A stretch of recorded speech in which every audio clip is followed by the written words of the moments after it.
Do you want the perfect... Oh, no.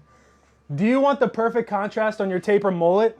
If you follow this video, I'll show you the key detail in order to get your taper mullet to the next level. The key point is that we're gonna stop right past his ear and right to the top of the ridge line. This is gonna stay as heavy as possible because that's what we're gonna use for shears in order to blend the top and back bulk with the taper fade. I don't suggest going in with a high taper just because of how much it's going to show skin. What I recommend is either sticking to a low or a medium, and I'm gonna walk you through the video. All right, so first things first, whenever we're starting a taper along with the mullet, what I usually like to do is leave all this bulk and then go in with the open and closed. Normally on my other videos, you would see me taking the bulk off right away, but in order to keep this as dark as possible, so that way we don't go too far into the back, behind the ear and to the ridge, we're gonna leave this nice and dark. So we're gonna go in with our open.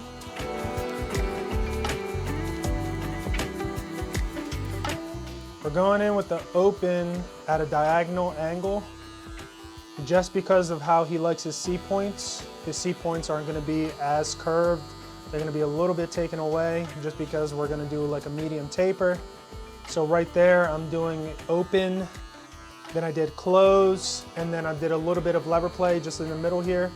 And most of the time when we're doing this, we're doing it with corner notching. We initialize our first flat, and then with our fading, we go in with the corner notch because it's gonna allow us to reach into higher areas without creating a new guideline. Once we're done that, we then move into our 1. We don't go to the 1/16th, but because right now I can't see anything because of how much bulk is overlaying it.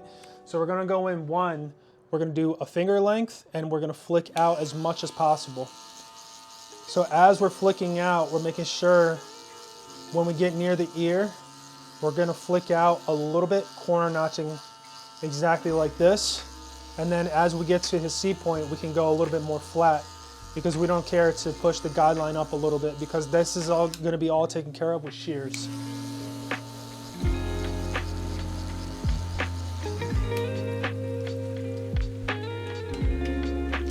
As you can see, there's a little bit of a dark spot right in here, but that's good because that's gonna be our half guideline. This is gonna be our half open, half closed, and then also lever play. So what we can do here is just corner notch this. We're gonna do a half corner notch open in between our skin line and our 1 line, and that's gonna get rid of that shadow.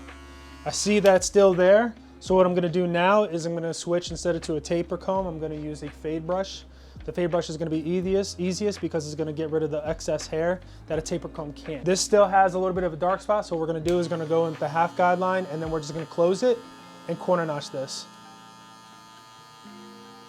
With all this corner notching, it's allowing me to go into a higher area without creating another guideline. Once we're done that, we're then gonna use a little bit of trimmers, and then we're gonna use our balders to make sure that this fade really pops out.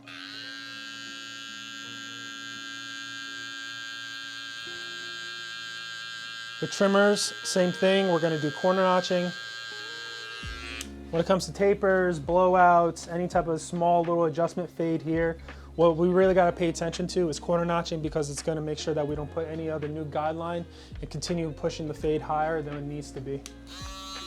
Balders, we're just gonna use the top half. We're not gonna use 2 because it's a small area. Remembering to flick out. Slowly tap that line. Make sure we're not creating a new one. Next step is gonna be 1.5. Same thing, we're gonna flick out, flat. Then towards the ear, we're gonna corner notch, flick out. Open, then closed. All corner notch work.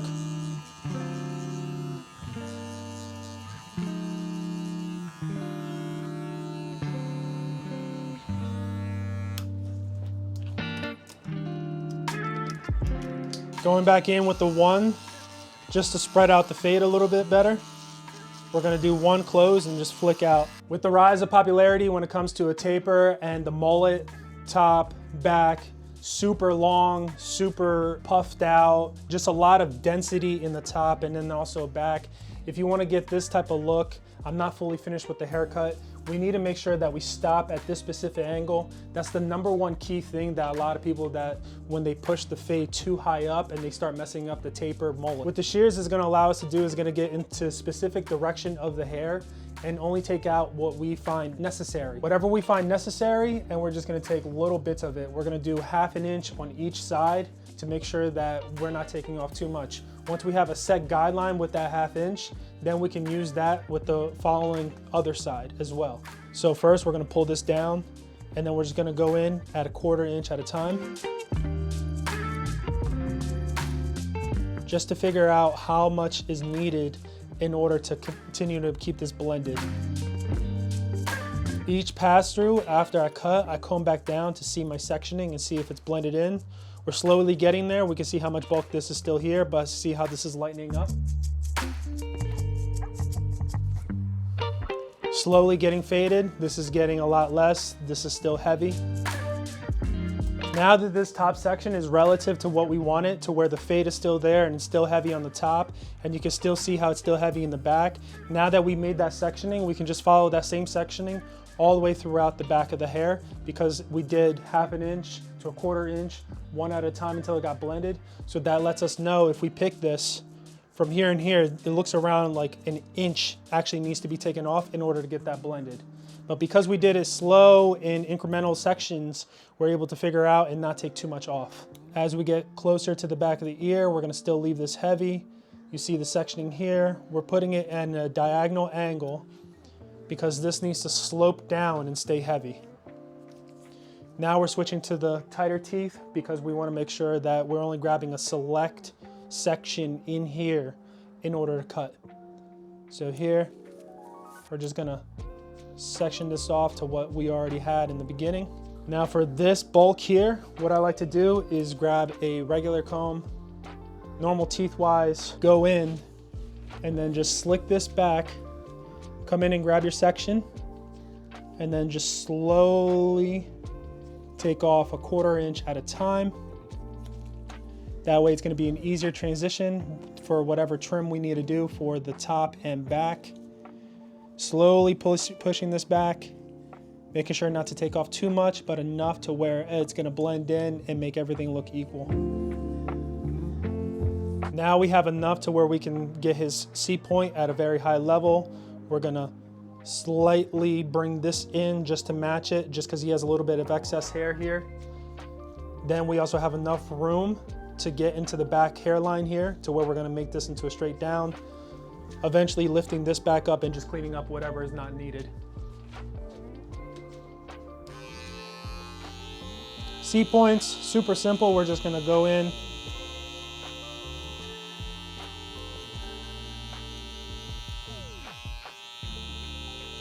and do a 1/2 circle, only using the corner of the trimmers. Here, because he has excess, we're just gonna go in at the very top and just push in a tiny bit. Last part here, we're gonna go in. Make sure not to white wall him, stay close to the ear, stay close as possible. You wanna make sure to go higher than you actually need.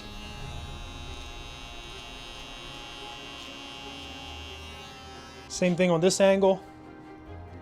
We're gonna push this all the way away from us to where we don't need it. Go in and just lightly clean up the back hairline, keeping it straight as possible. So that way eventually when he wants to, he can let all this go out, have the taper, and have this enough to where it's blended and still have that mullet look. Still keeping it heavy up top, and that's the exact look you're trying to go for.